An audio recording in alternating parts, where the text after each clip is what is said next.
Yes. तो अब बात करते हैं हम एक नए क्वेश्चन पर। क्या है? Numerical of the depression in freezing point. तो अपने पास डिप्रेशन इन फ्रीजिंग पॉइंट है। इसके अंदर भी सेम एज इट इज वही कंडीशन जो एलिवेशन इन बॉइलिंग पॉइंट में था। हमारे पास फर्स्ट ऑफ ऑल तो हमें फॉर्मूला पता होना चाहिए। फॉर्मूला डायरेक्ट आपको कौन सा रखना है? ये वाला फॉर्मूला याद रखना है, के एफ मोलेलिटी। और इसका एक्सपेंडेड फॉर्मूला क्या होगा? Delta T F K F into molality का फॉर्मूला क्या होता है? Weight A B, sorry solute है ना, B and mass B into weight A, तो आपका सॉल्वेंट है, इंटू 1000।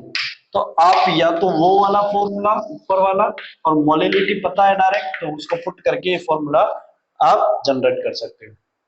आई होप इसमें तो आपको कोई दिक्कत नहीं होगी। चलिए, अब न्यूमेरिकल को हम रीड करते हैं सबसे पहले, ताकि उसको समझने की कोशिश करें क्या पूछ रहा है। Ethylene glycol molar is a common automobile anti freeze. इसका जो इथाइलिन ग्लाइकोल है उसका मोलर मास भी हमें दिया गया है। इथाइलिन ग्लाइकोल मोलर मास, ठीक है, कितना है? 62 ग्राम पर मोल। ओके, हो सकता है कि इथाइलिन ग्लाइकोल का मोलर मास आपको ना दे, तो इथाइलिन ग्लाइकोल, इथाइलिन मतलब दो कार्बन है ना। तो ये हो गया सी एच ग्लाइकोल।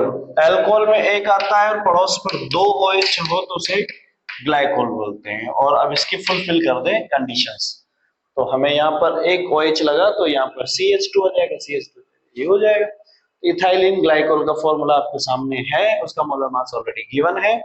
चलिए, अब बात कर लेते हैं। एक यहाँ पर KF है ना, तो KF ये वाटर के लिए है बेटा, ये ध्यान रखना। हो सकता है कि ये आपको गिवन हो सकता है ये गिवन ना हो। तो आपको सिर्फ वाटर का, मैंने कोर क्लास ली उसमें भी मैंने समझाया है कि कोर क्लास में कि आपको लर्न किस किस की वैल्यूज रखनी है, वाटर की रखनी है, के एफ की वैल्यूज और के बी की वैल्यूज। तो के एफ फॉर द वाटर क्या है? 1.86 केल्विन किलोग्राम पर मोल। और दूसरा क्या रख सकते हो? केबी, और केबी क्या होता है फॉर वाटर के लिए? ओनली 0.52 केल्विन किलोग्राम पर मोल, ये इसकी यूनिट है। ठीक है, तो ये ध्यान रखना, आपको सिर्फ वाटर के लिए याद रखना है और किसी के लिए लर्न नहीं रखना है। अगर कोई और होगा तो वो गिवन होगा। करेक्ट। चलिए, अब बात कर लेते हैं आगे की। तो हमें कैप तो दिया हुआ है delta T F. Delta T F क्या होता है ये भी समझिए पहले। डेल्टा टी एफ होता क्या है? डेल्टा, क्योंकि थोड़ा सा डिफरेंस है। डेल्टा टीएफ में क्या है? तो डेल्टा टीएफ में जो है delta TF note minus delta TF है। ये किसका है? सॉल्वेंट का है। तो फ्रीजिंग पॉइंट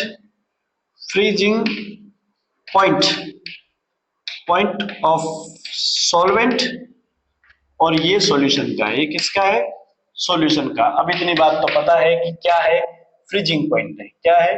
फ्रीजिंग पॉइंट है। तो फ्रीजिंग पॉइंट है। चलिए, अब बात करते हैं इधर। यहां पर डेल्टा टीएफ क्या रख सकते हैं? ये पता लग गया, ये रख सकते हैं। केएफ की वैल्यूज दी हुई है, 1.86 वैल्यूज पुट कर दीजिए। क्या है? Kelvin kilogram. ये ग्राम में भी ले सकते हो। क्यों ले सकते हो? क्योंकि हमें यहाँ वाटर 100 ग्राम सॉल्वेंट दिया हुआ है, इसीलिए।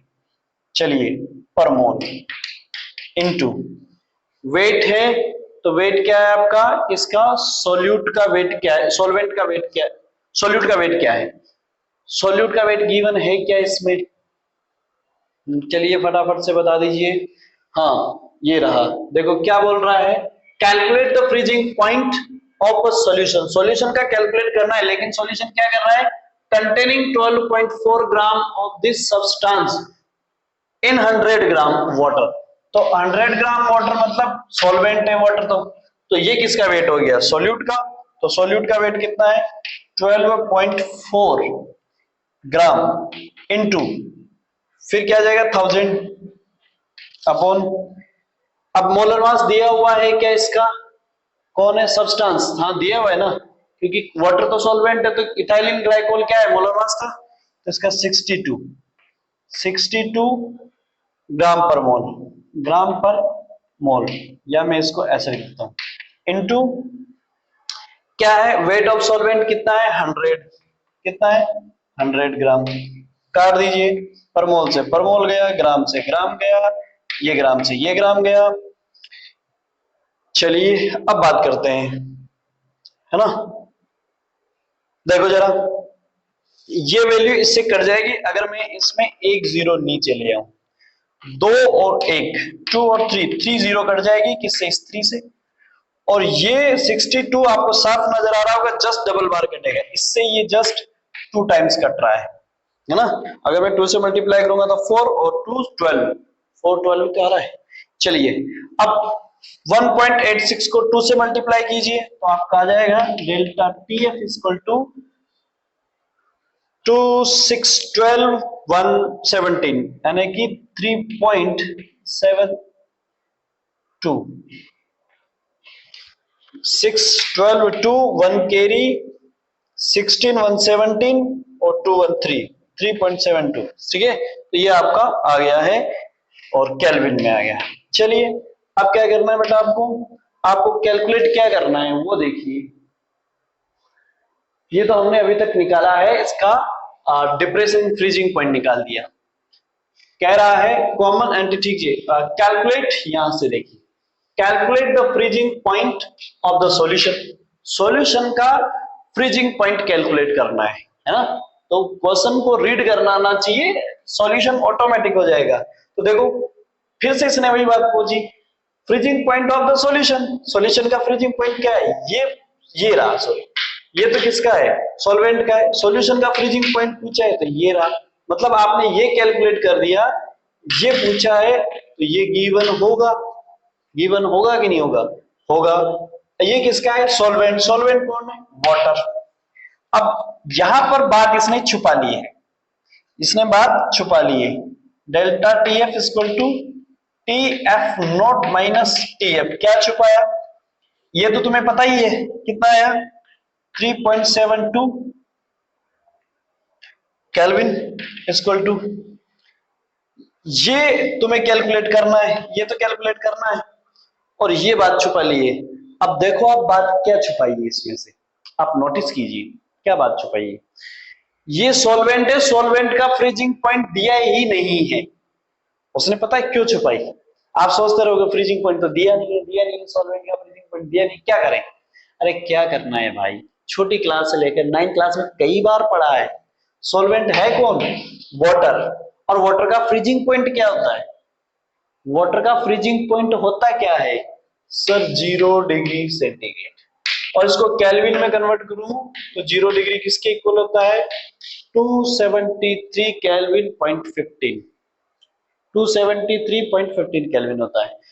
कोई बात नहीं, 15 को इग्नोर कर सकते हो आराम से, कोई दिक्कत नहीं। 273 आपको याद रखना है, 273 है तो प्योर का रख दो 273, क्योंकि केल्विन में पूछा है ना इधर, तो 273 kelvin minus minus TF, TF. अब बोलो क्या करना है, कैसे आएगा ये? अब मैं इसको इधर ट्रांसफर करूंगा तो ये वैल्यू माइनस में आ जाएगी, बड़ी छोटी प्लस में है, लेकिन ये माइनस है, तो फिर क्या किया जाए? तो उसको मैं ऐसा कर दूं, माइनस वाली वैल्यू को इधर भेज दूं और इसको उधर भेज दूं, तो ये माइनस में चली जाएगी। टीएफ को इधर भेज दूं, बराबर के इधर आएगा तो प्लस में हो जाएगा। वेरी गुड, 273 अपनी जगह है, ये प्लस में, ये बराबर के उधर जाएगा माइनस में जाएगा, 3.72। कैलकुलेट कीजिए, टीएफ इक्वल टू कितना हो जाएगा? यस 3.6 करोगे तो 10 10 से गया तो 8, ठीक है 7 2 पॉइंट। अब आपके पास यहाँ कितना रह गया? 2, यहाँ 3 है तो एक कैरी लिया 12, 12 से 3 गया तो कितना बच जाएगा बेटा? 9 है ना, 9, और इधर रह गया 6 और 2, कितना आ गया? 269.28 केल्विन। सही कैलकुलेशन है, देख लीजिए एक बार। यस 10 to 8 और बच गया 9, 9 में से 7 गए 2, इधर बच गया 2 to 12 है, 12 में से 3 गया तो 2 पर 1 नीचे 9, 6 9 2। आंसर आपका आ गया है। आई होप कि आपको ये बात समझ में आ गई होगी। अब इसमें हम समझते हैं कि क्वेश्चन हमसे क्या क्या पूछ सकता है।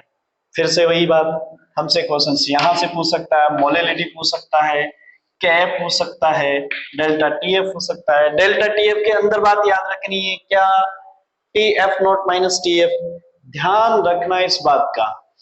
Delta T B equal to होता है delta TB minus delta TB not, और डेल्टा टीएफ होता है टीएफ नॉट माइनस टीएफ।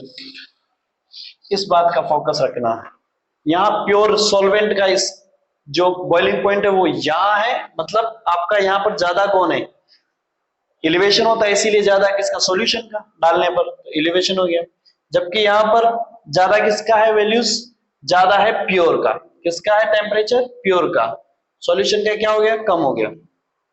तो हमें माइनस किसको किससे करना है ये ध्यान रखना है, इसमें कंफ्यूजन में नहीं आना। पता लगे आपने इसको भी ऐसे कर दिया टीएफ माइनस टीएफ नॉट, ऐसा कर दिया तो फिर ये दिक्कत हो जाएगी आपके साथ। तो ये आपको यहाँ पर वैल्यूज है, इसके रेस्पेक्ट में मोलर मास निकाल सकता है, वो आपसे यहाँ पूछ सकता है मोलर मास कैलकुलेट कीजिए, मोल्स पूछ सकता है, मोल्स कैलकुलेट कीजिए, है ना। आपको इसके अंदर डिप्रेशन फ्रीजिंग पॉइंट पूछ सकता है, आपसे यहाँ पर सॉल्वेंट का फ्रीजिंग पॉइंट पूछ सकता है, सॉल्यूशन का फ्रीजिंग पॉइंट पूछ सकता है। तो 3 क्वेश्चंस तो यही इसमें आपस में इसी के अंदर है। और हो सकता है देखो हर बार मोस्टली यही पूछता है, आपने निकाला ये लेकिन आपसे कुछ इसके अंदर की बात है। तो अधिकतर जो न्यूमेरिकल्स बनते हैं ना आते हैं उसमें कंफ्यूजन यही होता है, इन्हीं चीजों में है। ठीक है, तो इसको डील करना आना चाहिए। मोलर मास पूछ सकता है, वेट पूछ सकता है सॉल्यूट इसका, तो 2 यहाँ पे हो गए, 3 वहां, 5 एक कैप पूछ सकता है, 6 मोलिलिटी पूछ सकता है, 7 ठीक है, और उसके अलावा मोल्स पूछ सकता है, और उसके अलावा वेट पूछ सकता है, किसका, सॉल्वेंट का पूछ सकता है, वेट पूछ सकता है ना। तो आपको आई थिंक ये 9-10 क्वेश्चंस फिर इसमें फॉर्म होंगे, और यहाँ पे भी वही बात समझ में आ गई होगी। ये दोनों सेम है, बस कंफ्यूजन इस बात का नहीं रहना चाहिए, हमारे माइंड में क्लियर होनी चाहिए बात कि डेल्टा टी एफ और डेल्टा टी बी क्या होगा, उसका अर्थ क्या है, इन दोनों में कंफ्यूजन में नहीं आना चाहिए, ध्यान रखना इस बात। आई होप कि आपको ये वीडियो समझ में आया होगा, और हम फिर मिलेंगे नए टॉपिक के साथ, नए क्वेश्चंस के साथ। तब तक के लिए इस वीडियो को यहीं विराम देते हैं। नमस्कार, बाय बाय सब।